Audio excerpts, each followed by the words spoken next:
we are now adding a piece called Turn Your Talent into a Business, where I developed a formula where I can actually tell people how much money they can make with the skill that they have. It's called the profit formula. Like it's a mathematical calculation. And I've developed 4 factors, and now I can take him through and say, well, do you want to know how much money you can make with this? Let me take you through this. This is the actual number you can make. Hi, and welcome to Helping You Perform. I'm your host, Paul Teasdale. Over a career working with high-performing teams from across the globe, including 7 years working with Formula One team McLaren, I've learned a lot about what it takes to drive results. In this weekly podcast series, I'm going to be bringing you tips, tricks, and insights from the world of Formula One that you can apply to your organisation for your high performance. Enjoy.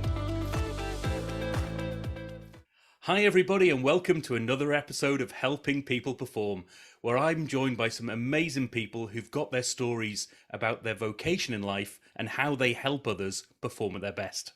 Delighted to be joined today all the way from LA. I have Beate Chelette, who's the growth architect and founder of the Women's Code. And welcome to the show today, Beate. Thank you so much, Paul, for having me. I'm excited to be here. Thanks so much. We've got so much to talk about today and so much great stuff that you have done and are doing. So maybe you could start off with telling us a little bit about yourself, what got you to where you are today.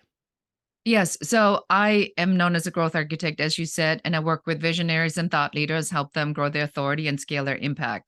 And originally, I'm from Germany, so you might still hear a little bit of an accent there. I mean, at least I tell myself it's a little bit of an accent and not the heavy accent that the Germans have, you know. And I was starting out as a photographer, so I come from the creative arts, and I've always been better at the business side of things. Right. And I was a photo editor at Elle magazine in Germany. I immigrated to the United States, chose Los Angeles as my permanent home, and then was in the photography representation, photography production business, where I worked for clients like Mercedes-Benz, BMW, Wrangler, Levi's, a lot of catalogs that came from Europe to produce here in Los Angeles.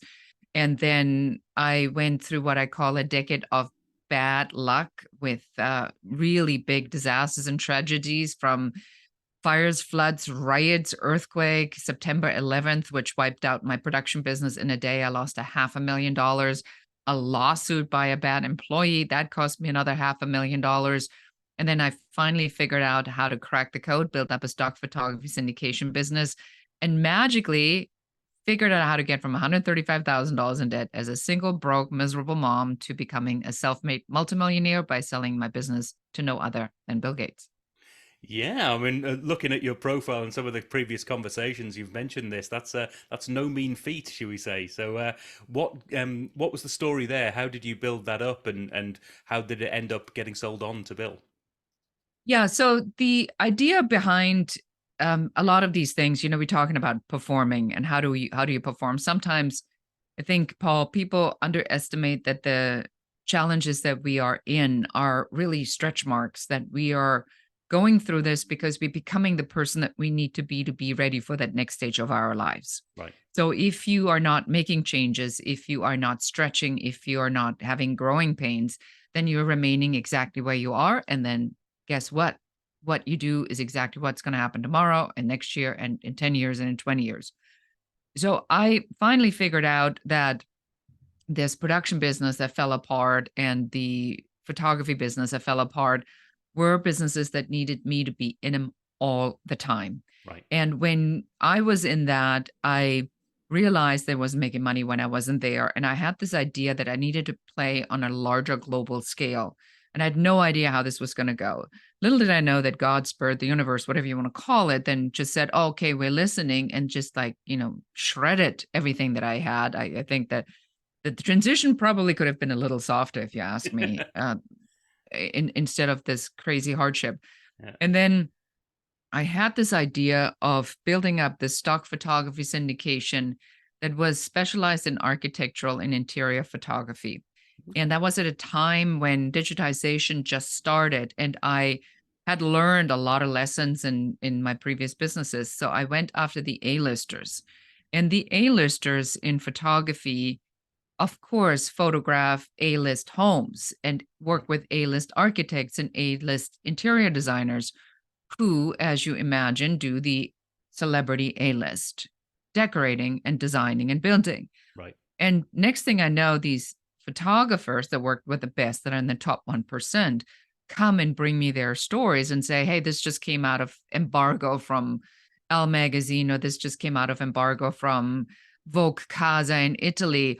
Can you do something with these stories? And I'm like, well, that's Madonna's house. That's Seal's house. That's Francis Ford Coppola's house. That's Terry Hatcher, Simon Baker.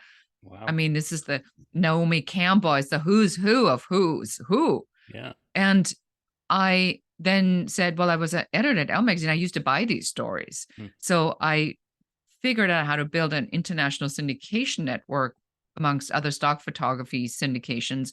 And I started selling these stories like hotcakes, and I sold them 10, 20, 30 times. And that's what made me the industry leader after the worst moment in my life within 18 months. Right. And that's when the Bill Gates company came that had purchased a stock syndication that was specific for celebrity portraiture, and they couldn't grow it because it's a high touch business. And then they said, well, the only way we can grow it is if we buy this particular brand. And so that's how the purchase happened. Wow. Amazing stuff. And just for more for me, maybe for the audience as well. So when you say stock photography syndication, I'm thinking, I mean, I've used the likes of Unsplash and things like that. Is that like a group of a place where you can go to find photographs under a given theme or under a given artist or photographer that's there? Is that what? Yeah. So there's a whole industry of stock photography syndications, and there are agencies or syndication agencies that are all over the world that are representing other people's collections. So probably the most famous one right now is Getty Images. Right. And Getty Images has offices in literally every country, and in the countries that they're not in, they have distribution agreements. Right. And so these companies have all distribution agreements. So we were licensing in 79 countries, and we had only an office here in Los Angeles, and then we had all these distribution partners. So the partners took a percentage of the sale that they kept, and then they sent us the rest, and then we split that with the photographers that we were licensing the material from. Right. And there are individual images. Imagine you going into a bank, and behind the teller on the bank, it says on the wall, do you want to refinance your house? And it shows a beautiful house. That would have been our image. Right. You go to IKEA, you pick up a photo of the black and white photo of the bicycle leaning in Amsterdam on the canal. Right. That has sold, I think, over 5 million copies. And you look at the fine print, it has my name on it. It says, Beate Works, and this is my photographer, Fernando Bengochea, that unfortunately vanished in the tsunami, in the Asian tsunami. And another one of my crazy stories, overcoming in building this. And if you go to a home improvement store and you pick up a brochure for paint colors, and you see those images of the red roof, the blue door, those would be images that they would have licensed from us. Oh, fantastic. So I'm sure that my audience, even if they haven't specifically heard your name in the past, then they'll have seen one of your images, or many of your. They probably have. Yeah, we had hundreds of coffee table books, covers, stories. I mean, we were everywhere. Oh, brilliant. And how was that experience for you working with the creative side of things? Because you mentioned that you started off in the creative, but you're always interested in the business piece. So what was that relationship like for you? What learnings did you take from that? To me, this is really the best of both worlds. I like people that are non-conforming, that have crazy big ideas, visionaries. I like colorful people. I like people that don't fit the mold. And I like great ideas, and I help people land planes. And so for me, what happened, Paul, is that they would say something, and I said, well, that's easy. All you have to do is 1, 2, 3, 4, 5. And it's like, how did you do that? I'm like, do what? Yeah. And then somebody else would come and says, well, I wished I could, turn this into a whatever makeup line, or I wished I could get this in front of the right people. I'm like, oh, that's easy. All you have to do is 1, 2, 3, 4, 5. That. How do you do that? I'm like, do what? And then it dawned on me that this was a natural ability that I have. Right. And when somebody says something to me about an idea, I can immediately come up with a plan or a unique positioning that will help them to get this to market pretty quickly. Uh, okay, so maybe that takes us nicely into what you do today. So tell us a bit more about today in terms of who you help and how you help them. Yes. So today this has taken on kind of like the next level thing. So I work with a lot of people that need to land planes, and I help people to create the strategies and the systems behind their ideas, and then help them to build a business model, unique value proposition so that they can go out. So my best work is done in something that I call the signature growth system. And that is when people that seemingly do multiple things that don't connect, like they wrote a book and then they are speaking and then they do business consulting, they do coaching, they may have a program for this, a program for that. And then when people look at it, it's like, so what are you now? You're a consultant or you coach? Are you a speaker or an author?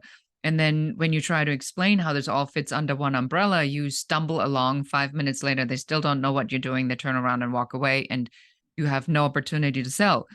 But what I do is when I listen to it, I can always, every time, I can find what the umbrella is, the Right. system Mm, that all of these things fit under, and help create this client transformation journey where then we take all the things that you do from, the first step, the second, the third, the fourth, and the fifth step, and take them through this one by one by one by one, right. so that we can then help the client to say, well, I help people with this transformation.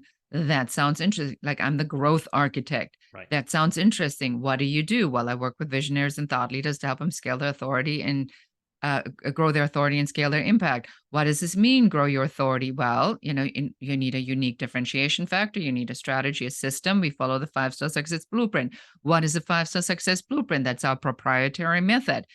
We go, it starts with the idea, then to the offer, then the system, the team, and the people. Well, I'm not sure if my stuff, has a good product market fit. Well, so you're right there at the first one. Well, shall we talk about this? So Right. you get immediately drawn into a much deeper conversation. Now, if I would have said I'm a business consultant, Mm, in their mind, they go, I don't need a business consultant. right. Yeah. And the conversation is over. Mm. No, So that's where I help people. Yeah, go oh, ahead, Paul. no. I just saying. I love a process and I love a framework that people can follow. And what I'm hearing from you there is what you've been able to do is take all of this great stuff, distill it into something that is coherent, and be able to describe it in that base way to begin with, so that people get intrigued and go into the pieces of that and the definitions that are important to them, so that you can then expand out and get those definitions as well. So I think that's a wonderful lesson to take in terms of being able to do that and get that down to something distilled and allow people to take you where they need to be and where they need to go in terms of finding out the next step. Yeah. Yes, you exactly, you nailed it, because what happens a lot of times, especially in the knowledge business or in the expert business, is that there is a transaction of one particular thing that you help solve for your clients. Mm, And then that's the beginning and the end, and there's nothing else. right. But if you have a system, then you preceding all these other pieces that you're doing, and then you have a much easier time to tell your client, look, once you have the idea, we need to look at the offer, but that's where we have to start. Right. So once we've accomplished that, we move to this. Or you say, well, you sounds like you have the idea and the offer nailed. How about your systems? Oh, you're on burnout formula. Well, now we need to just look at your system. So it helps people to also really clearly understand where they are in the process, and that's the magic. That's Mm. that's what we are consultants for. Oh, brilliant! And I do love that because being relatively new in the independent part of the consulting world, I've always been an employee for the majority of my career, and that's a challenge that I've faced. And I know a lot of solopreneurs and individuals going out there themselves. It's just like I've got this offer, and okay, I'll deliver the offer, people love the offer, and then we're finished. And now I've got to go again and sell again. So being able to take that wider and help people along the journey is a wonderful thing. So who do you tend to work with then? Who would be your typical client sets? Or My clients are really, I have a pretty broad range. So I've worked with companies like Amazon, where I help them to facilitate, helping with a partner together, where we brought in all the pieces of a particular program that they needed to launch, and to help them to understand how these pieces fit together and organize them, building that system basically. yeah, And then I work with a lot of individual businesses. They can range from, wanting to get to 100,000 to, all the way to multi-million dollars. It really depends on where in the journey they are. We are now adding, because of the, people like you, the exodus of the employee market into consulting or coaching. We are now adding a piece called Turn Your Talent into a Business, where I developed a formula where I can actually tell people how much money they can make with the skill that they have. It's called the profit formula. Like, it's a mathematical calculation. And I've developed 4 factors, and now I can take him through and say, well, do you want to know how much money you can make with this? Let me take you through this. This is the actual number you can make.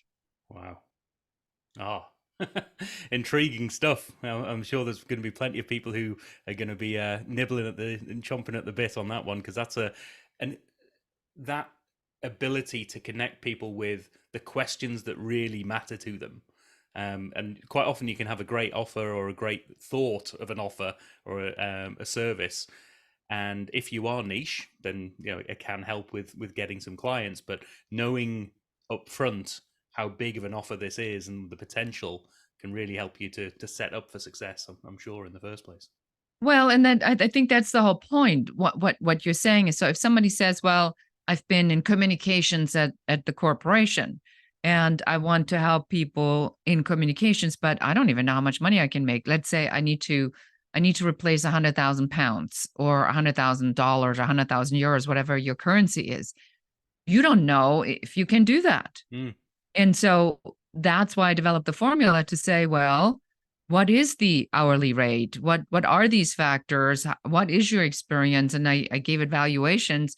So at the end of it, you can say, well, if you were to work 1,000 hours a year, you'd be making $500,000. That's the potential. That doesn't mean that you're making that money, but that's the potential you can make Yeah. if you put the business properly together.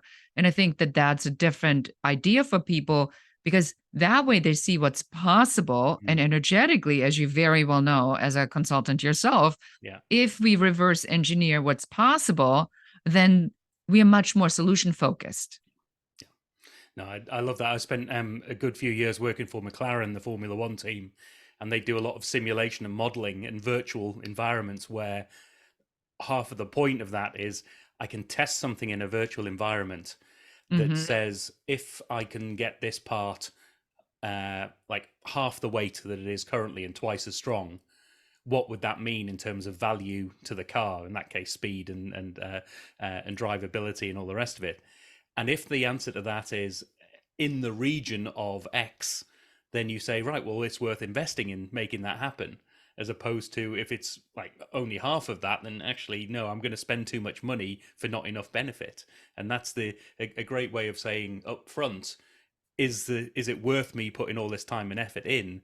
Is it ever going to pay off? Has it even got the potential to pay off? So really applaud you for what you're doing there, because that's answering a question I'm having thought about it myself. I didn't even know that question was was there for me, but I just may take you through that calculation.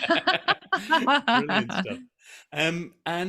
And so how do people get involved with that then? Do they just engage directly with you? Do you offer that as a course, as an app, or what sort of Yeah, connection? so for everybody who is really interested in this, we are launching a challenge called Passion to Profits online, where we are first revealing this formula. It's a 4-day challenge. Right. And I, and at the time of this recording and when this drops, you should be spot on as this launches. So go and check it out, passiontoprofits.online.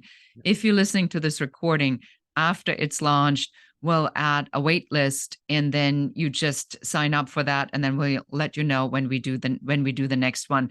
But this profit formula is specific for this particular challenge, and it's our first one. So I don't want to say it's beta, but it is, it's in the first testing, because I hear this over and over and over again from everybody. It's like, well, how much money can I make with it? What's my talent even worth? And I'm like, well, allow me to use my expertise and what I've seen and put this together. The other thing that how people can get in touch with me, take our quiz at growthblockerquiz.com. Right. It's free. It helps you to identify what your number one business growth blocker is. So if you're in this dreaded business sine wave where it goes up and down, or often called the entrepreneur roller coaster, just go and check it out, and then we'll send you a report telling you exactly what you can do to remove this particular blocker. And if you heard something like, oh God, I have to talk to her, then go to uncoveriesession.com and schedule a call with our business growth advisor, and we'll help you in 15 minutes to figure out what the opportunities are for you in this market so that you can grow and build that business. Oh, wonderful. And we'll make sure that all of those links are in the show notes and shared with everyone. So if you are listening to this or watching this and you want to find out more, definitely go below and find those links and click on them, because I know I'll be going there and checking those out for myself. So, so maybe let me ask a slightly different question about you, Beate. So you're obviously performing at a really high level here. You've got some real great performance stories for yourself. But how do you make sure that you are always on top of your game, and you sort of are keeping as your saw as sharp as you can, if you will? Yeah, so there are a number of things that I do. I do a lot of self-development, and I listen to a lot of podcasts.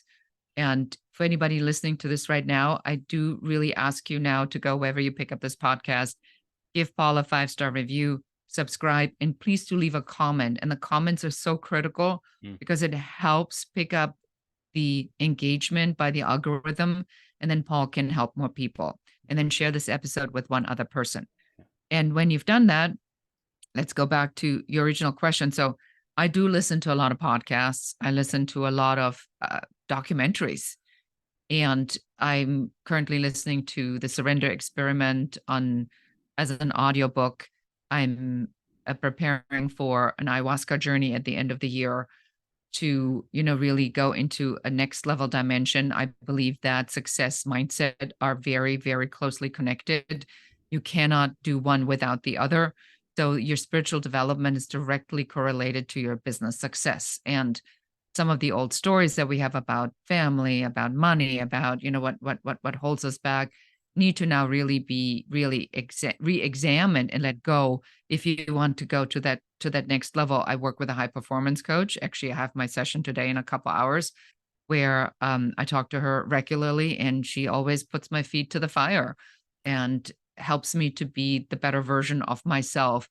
So in order for me to perform, I have to not just tell other people, but I have to create practices around what I tell others. Right. And sometimes that's very difficult to do, where you say, well, you got to meditate, you got to do this, and then you don't. Yeah. And so I read a lot and always try to take an information of figuring out what is that next thing, and listening to also spiritual guidance to see what kind of comes up for me that I need to learn to take this to the next level.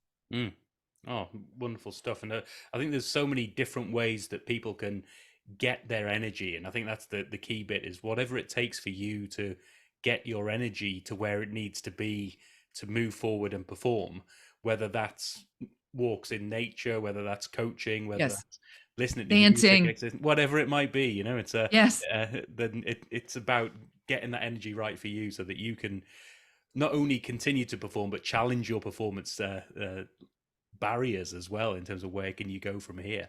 So I'd love to hear that. I've just glanced down at my notes, and I've realised I did want to ask you a little bit about the women's code and your the efforts that you put into to help women. So can you just give us a little bit of background about the women's code, how you got into that, and what do you get out of it as well? Yeah, so I got into the women's code because after I sold my business to this Bill Gates company, and I was asked to come on as a director of entertainment for all of Corbis, this Bill Gates company globally. And when I was in it, I realized that women are treated very differently than men. And this like whole she tyrant or all these things that people always talk about women being just absolutely horrific with each other. I experienced this firsthand and it reminded me like high school Right. and I'm going like, well, we are really not in high school anymore. And the behavior is.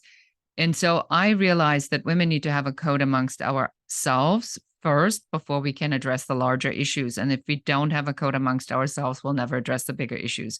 And if you look at what's happening right now, it couldn't be more true because the minute women are not together and fighting for the same thing, Yep.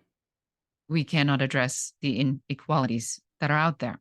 Mm. And I know you had a huge controversy in soccer, and I Yeah. mean it's just nuts on what people are saying. It's Mm. like no, nobody has a right over a woman's body. Nobody has a right over any of that. And why is it so difficult for women to give another woman that exact right? And Mm. so that's why I set up the women's code to give women some guidelines to help themselves and others and to also understand what's going on and to be the best version of themselves and then go and kick some butt. Amazing, amazing stuff, and that's a book you wrote as well, isn't it? From that's available again. We'll put the link Yes. to that so that people Yeah. can The check book is that out. Happy Woman, Happy World, How to Get Your Foolproof Fix, How to Get from Overwhelmed to Awesome. And that's available on Amazon as an audio, printed, and a book, and as an ebook as well. Fantastic. So let's make sure we all check that out and take the lessons from that. So maybe let's ask you a different question then, in terms of you've got this amazing skill set and you've got this experience and this background that can add so much value to a lot of people. If you had the ability to work with any individual, team, or organization to help them perform with the experience and skills that you've got, who would you want that to be? I probably would want to go to companies that are at about the 100 to 250 employees, where there is a significant opportunity, but they're not so stuck in their ways Right. that they can't not make changes. I think that the large organizations like the IBMs or even the Apples or the Facebooks have pretty much lost causes because the machine is so big that in order to make a change in that machine, it just takes a much larger undertaking and so much more time.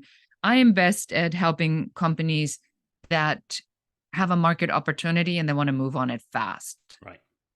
Brilliant. And are there any sort of dream clients in your or types of dream clients that are out there that you go, I would absolutely love to work with this individual client, or a particular service level, or a different industry?